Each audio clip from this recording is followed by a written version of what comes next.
Rồi. Hi everybody. As you know, many animals has been losing their habitat due to the climate change or the global warming. So the world has created a way to keep these endangered animals in that area to be safe. So that place is called a zoo.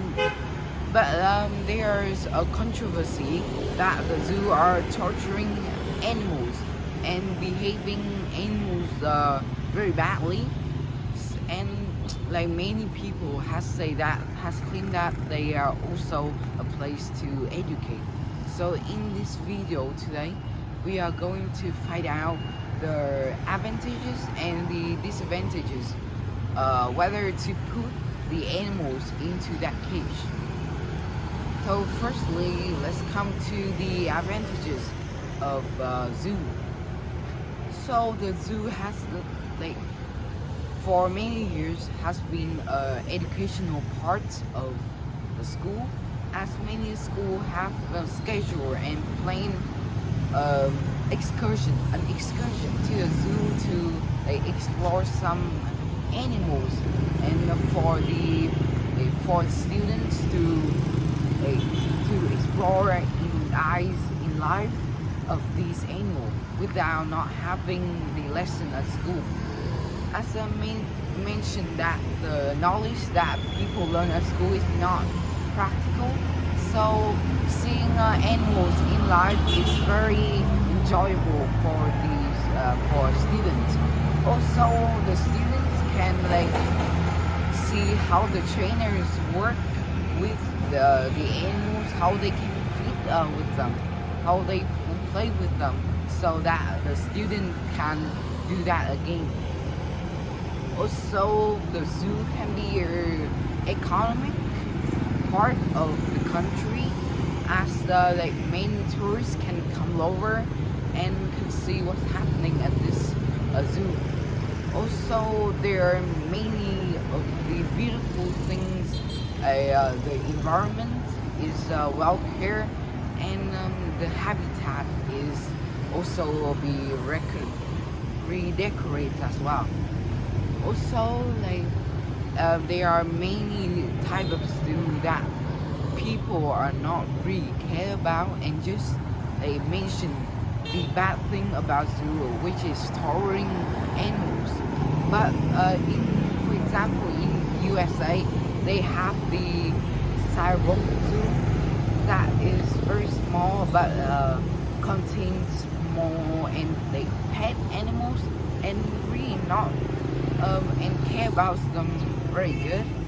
And also there's canvas somehow the tourist attraction that is decorated very well to welcome the tourist guy, and you can see the wild animals from far away distance, so that the people do not really ignore and neglect the advantages of the zoo, because it's usually the bad thing when it comes to zoo and torturing and damaging animals.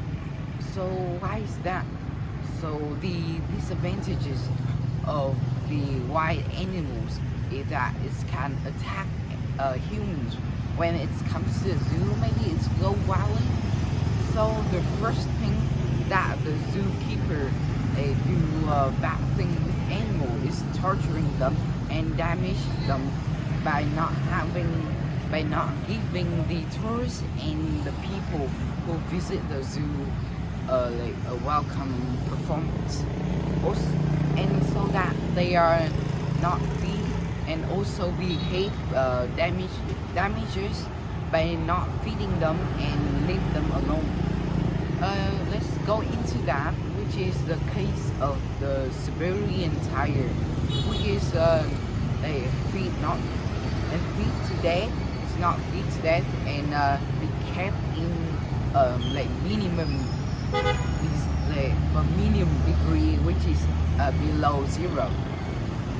And also they are seeing other animals die which may have them the neurotic behavior, which is that like just like human, when you see other people die and you went the way to like overcome your problem and not seeing them there.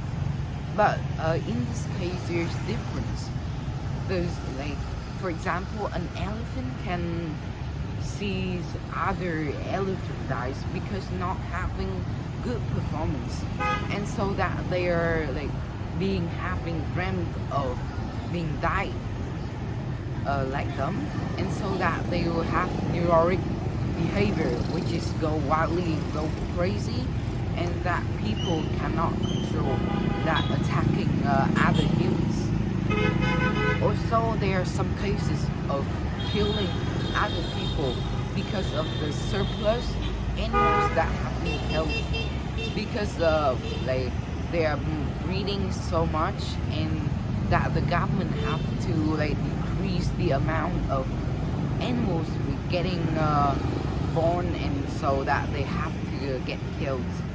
Also, the zoo can have some beneficial impacts on conservation, as many people know that lately there has been a panda or hippo that are very endangered. Especially the panda just have two type of pandas left, and they start to, and the government start to take actions and take measures to start breeding. But like the panda, they need more sleep, so that they're not used to breeding. So that's the another kind of advantages of Zoo 2. And then there's one case that I go over and they do research on, is that a case of a gorilla in USA that a baby fell down and she's like playing with them, but then suddenly she got shoot down and she dead. And many people claims that there's the only way to save the baby. But there's a debatable controversy in this case, that maybe the gorilla are developing and want to play and want to save, protect the baby. So why don't we save them? And why the zoo is acting so aggressively? So like, but there's the only way in that case, if we got a baby killed in that condition, so the zoo will not get the reputation as they get used to, right? So that's all the disadvantage of the zoo that brings to animals. And so that's the end of my presentation. Thank you for listening.